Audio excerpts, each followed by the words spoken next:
संजय राणा जी, आपसे बात शुरू करता हूं, फिर राजनीतिक लोगों के पास चलूंगा।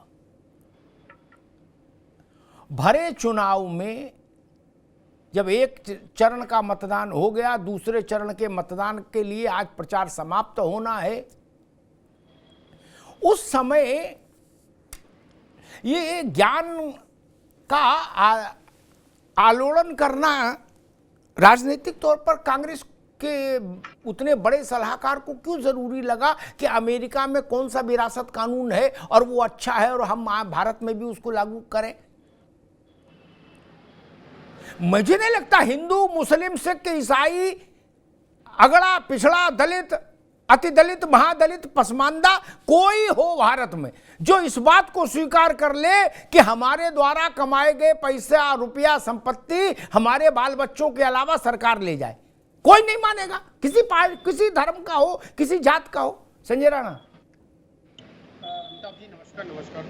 देखिए, ऐसा है कि जब हम चर्चा करते हैं कि कांग्रेस पार्टी की, तो कांग्रेस पार्टी कहीं ना कहीं मानसिकता कम्युनिस्ट वाली मानसिकता बन चुकी है। चाहे आप राहुल गांधी के बयान देख लीजिए, चाहे आज श्याम चतुर्रा जी की जो कल बोला जाए तो कल रात के बयान है, उनके बयान को देख लीजिए, जिस तरह से भाषा का उपयोग कर रहे हैं, कहीं भी डेमोक्रेटिक जो कंट्री होती है उसमें एप्लीकेबल नहीं होता और एक्सेप्टेबल नहीं होता। सिंपल सी बात है। देखिए, कोई भी हम अगर कमाते हैं, अपने लिए कमाते हैं, अपने परिवार के लिए कमाते हैं, अपने लोगों के लिए कमाते हैं, हो सकता है हम बहुत ज्यादा अपने समाज के लिए कर सकते हैं, लेकिन अपनी संपत्ति को हम अपनी इच्छा के अनुसार ही देंगे। लेकिन हाँ, यूएस में क्या लॉ एप्लीकेबल होता है वो इंडिया में एप्लीकेबल है कि नहीं, और इंडिया के लोगों को एक्सेप्टेबल है कि नहीं है, ये सोचने वाला कारण है। अब ये बताइए कि अगर यूएस की लॉ की अगर चर्चा वो करते हैं तो इंडिया में बहुत चीजें हैं जो गलत हो रही हैं, उसको बदल देना चाहिए। देखिए, समस्या क्या है कि मानसिकता का जब दौर चल रहा है, मानसिकता का जो उनका एक स्तर है वो जब कम्युनिस्ट की तरफ बढ़ चुका है या कम्युनिस्ट हो चुका है या लिबरल लेफ्टिस्ट हो चुका है, तो उसमें कहना और बचाव करना मुश्किल हो जाता है। ठीक है संजय राणा जी।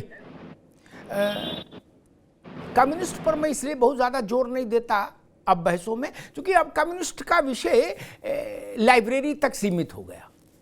लाइब्रेरी की जो किताब की अलमारी है उसमें कम्युनिज्म आ गया, उसका जमीन पर कुछ बहुत असर है नहीं, उससे बहुत ज़्यादा तात्विक बहस में कोई बहुत रोल नहीं।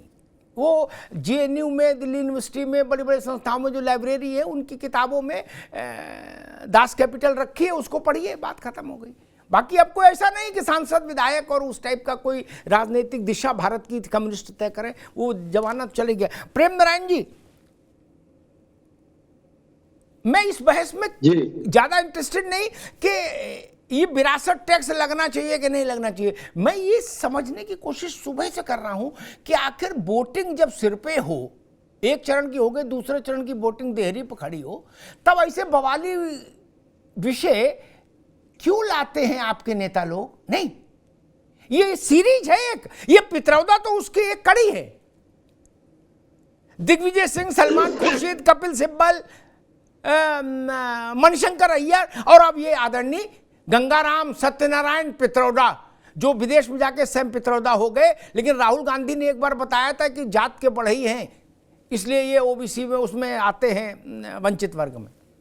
जी नहीं अमिताभ जी, सबसे पहली बात तो ये है ना कि एक दौर, एक चलन समय ये चल रहा है कि कैसे भी करके कोई एक पॉइंट आता है, चाहे नीचे बैठ के कोई बात कर रहा हो, देश में कर रहा हो या विदेश में कर रहा हो, कोई कांग्रेस पर्सन कहीं कुछ बोल दे तो उसको पकड़ा जाता है।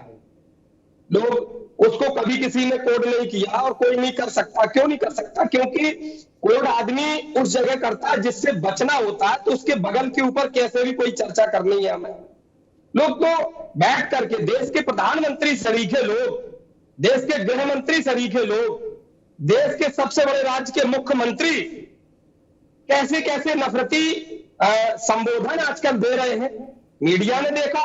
पहले तो आप इस चीज की पुष्टि करिए, क्या मनमोहन सिंह जी ने वो कहा था जो ये दिखा रहे हैं, बार बार वीडियो खेल रहे हैं और चर्चा कर रहे हैं कि नहीं मनमोहन सिंह ने कहा था कि संपत्ति पर इनका अधिकार होगा?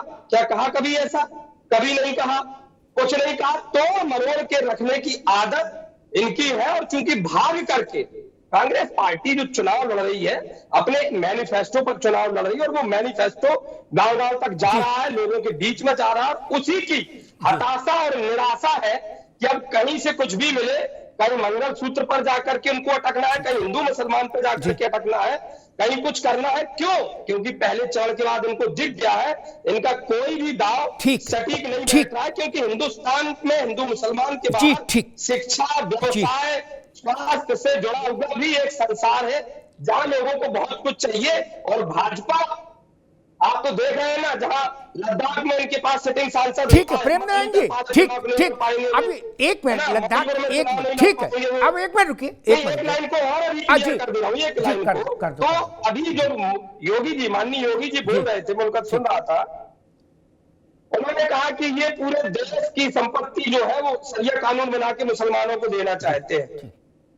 मैं आपको एक नोटिस करा दूं और आप के संज्ञान में इसलिए डाल रहा हूं, और भी चैनलों पर चर्चा में बैठा, वहां मैंने डिस्कशन नहीं किया, आपके चैनल पे चर्चा में इसलिए डाल रहा हूं क्योंकि मुझे पता है कि अगर इस पॉइंट को आपने नोट कर लिया, आपने देख लिया, तो यहाँ कोई व्यक्ति ऐसा है, बहुत सारे लोगों के साथ होने वाला अन्याय रुकेगा। जालौन जिले में, अब आप कहेंगे इसका कुछ उससे लेना देना नहीं है, लेकिन लेना देना है।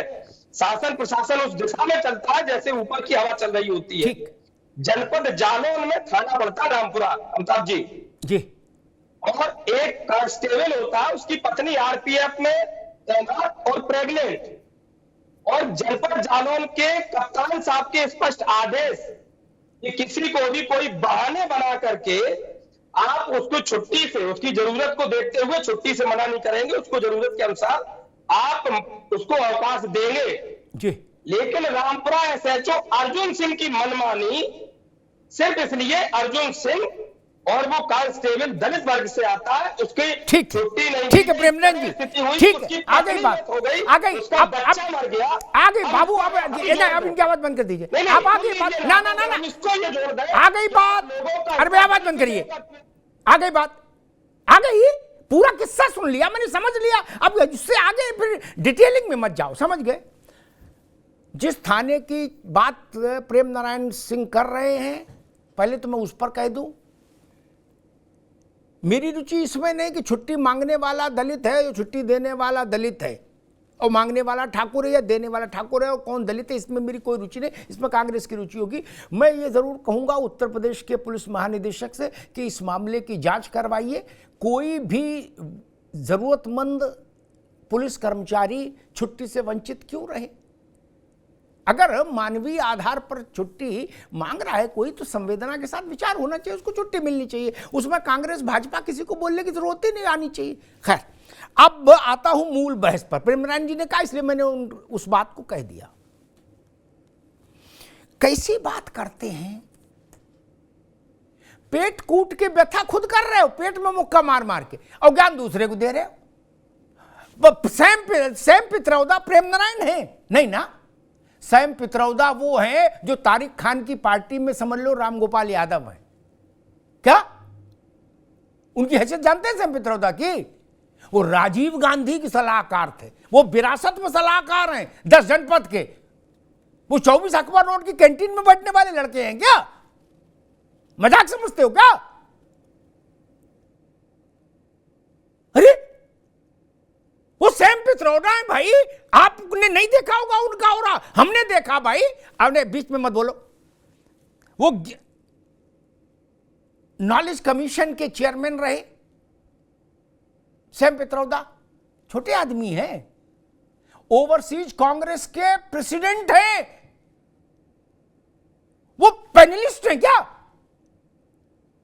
ये ब्लॉक लेवल कार्यकर्ता हैं किसी पार्टी के, ये सेवा दल में काम करते हैं। बोले कोई भी कुछ भी बोल देता है, मीडिया उठा लेती है, आजकल चलन चल गया। अरे ये कोई भी है, ये राहुल गांधी के फ्रेंड फिलोसफर और गाइड हैं। इधर राहुल गांधी जहाज से उतरे, उधर सैम पित्रोदा का हाथ पकड़ा, कोई टूर देख लो। इतनी प्रॉक्सिमिटी तो खड़गे जी को हासिल नहीं है जितनी पित्रोदा को हासिल है। इसलिए सवाल उठा मित्र, और पित्रोदा को पकड़ो जाके, उनका कुर्ता फाड़ो यार, कि वो क्यों बोले। आप कह रहे हो कि चर्चा क्यों कर रहे हो, उनको टेलीफोन लगा के डांटो कि तुमने क्यों बोला, चुनाव बाद बोलते यार। भुसमय दई के आग जमा लो दूर वहीं, एटा इटावा में कहावत बड़ी प्रसिद्ध है। अब भुसमें आग दी है तो फिर तो झेलो। तारिक खान साहब, कुछ चीजें ऐसी होती हैं जिनमें आप फिर कितनी भी सफाई देते रहो, लेकिन उनका जितना नुकसान होना होता है वो हो जाता है। फिर आप सफाई दो, कुछ दो। मैंने ऐसे 5-7 उदाहरण पिछले 10, 12, 15 वर्षों के चुनावों में देखे हैं। एक वक्तव्य आता है और पता लगता है कि चुनाव की दशा और दिशा बदल गया। क्या चुनाव के समय, जब चुनाव की प्रक्रिया चल रही हो, मतदान की प्रक्रिया चल रही हो, बल्कि चुनाव क्या मतदान की प्रक्रिया चल रही हो, तब इस ढंग का बयान भारत में मुझे नहीं लगता कोई भी नागरिक ऐसा होगा जो इस बात के पक्ष में खड़ा हो जाए कि मेरे द्वारा कमाई गई जमीन जायदाद, मोटरसाइकिल, ट्रैक्टर मेरे बाल बच्चों को न मिलके उनको 45% मिले और 55% सरकार ले जाए। ऐसा सदविचार, ऐसा क्रांतिकारी विचार भरे चुनाव में क्यों आया तारिक खान साहब? और क्या इसका नुकसान इंडिया गठबंधन को पूरे को नहीं होगा? नुकसान होता नहीं। आप जैसे लोग पूरी कोशिश करते हैं जी कि इस तरीके की चीजों का नुकसान समाजवादी पार्टी और इंडिया गठबंधन को पहुंचे। और प्रधानमंत्री अगर कहें कि जो मुसलमान हैं वो आपकी संपत्ति को छीन कर आप मुसलमानों को बांट दिया जाएगा, तो बड़ा अच्छा बयान। जिसपे न्यूयॉर्क टाइम्स में लिखा, न्यूयॉर्क टाइम्स जानते हैं, बहुत छोटा पेपर है, एकदम बहुत छोटा सा, बांग्लादेश का पेपर है, अमेरिका का पेपर नहीं है। उसने लिखा है कि प्रधानमंत्री का बयान शर्मनाक हिंदुस्तान, और उससे हिंदू मुसलमान में द्वेष फैलेगा। द गार्डियन ने भी यही लिखा। द गार्डियन अमेरिका का नहीं है, नेपाल का पेपर है, छोटा सा एकदम, उसने भी यही छापा, यही सब छापा।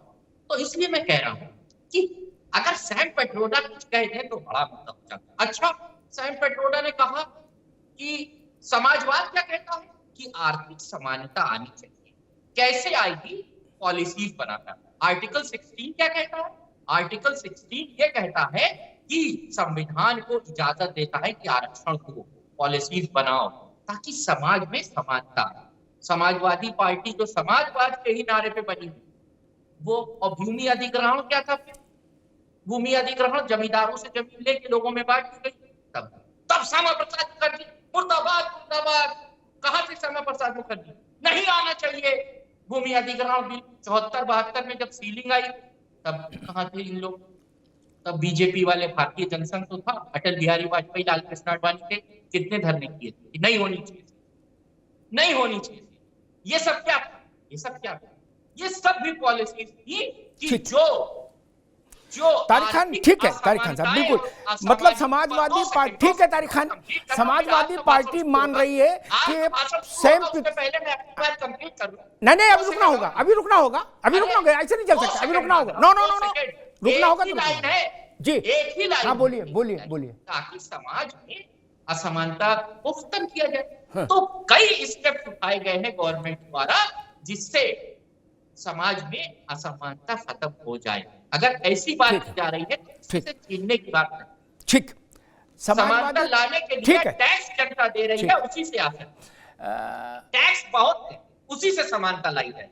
हम टैक्स दे रहे हैं, उसी से समानता लाई। ठीक है, और कोई जरूरत। ठीक, समाजवादी पार्टी का आकलन है कि ऐसे सैम पित्रोदा टाइप बयानों से कोई नुकसान नहीं होना, एक राय रत्ती। 4 जनवरी को इनके आकलन और इनके विवेक की परीक्षा हो जाएगी कि नुकसान हो रहा है कि नहीं हो रहा है।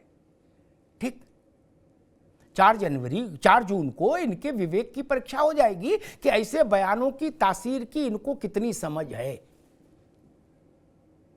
इसका तो नब्ज पर हाथ आ जाएगा 4 जनवरी को। इस समय 4 जून को पता लग जाएगा कि आपको देश के टेम्परामेंट की कितनी समझ है। समानता, विचार है, समानता की बात कही, बड़ी अकादमिक किस्म की बातें तारिक ने कही हैं कि समानता 2 तरह से आती है, लाई जा सकती है। उसका बेहतर तरीका, सर्व स्वीकार्य तरीका ये कि जो कमजोर लोग हैं उनकी सरकार मदद करे, उनको सुविधा दे, उनको आप पढ़ाए लिखाए, आगे बढ़ाए। ठीक, एक होती है एडप्टली मूर्खतापूर्ण कोशिश, मैं उसको कहूंगा कि नहीं, जिनके पास है हम उनको भी कंगाल बनाएंगे, उनसे छीन के इधर बांट देंगे। ऐसे कभी कहीं समानता नहीं आई। विश्व का इतिहास देख लीजिए उठा के, और बड़े बड़े इस्लामिक राजा बादशाह ऐसी धृष्टता नहीं कर पाए, बड़े बड़े कम्युनिस्ट ऐसा नहीं कर पाए, राज शासन ऐसा नहीं कर पाए। रूस में कोशिश हुई तो देश बिखर गया। आप दूसरों को बढ़ाएंगे कि आप मेरी कमाई हुई निजी संपत्ति को बांट देंगे? कौन माई का लाल है जो मेरी संपत्ति को बांट देगा? और बाकी इसका सामाजिक राजनीतिक असर कितना बयान का, ये पता लग जाएगा। अभी तो वोट होना बाकी है 6 चरणों का, उसी में समझ में आ जाएगा। उत्तर प्रदेश में भी आ जाएगा और देश में भी आ जाएगा।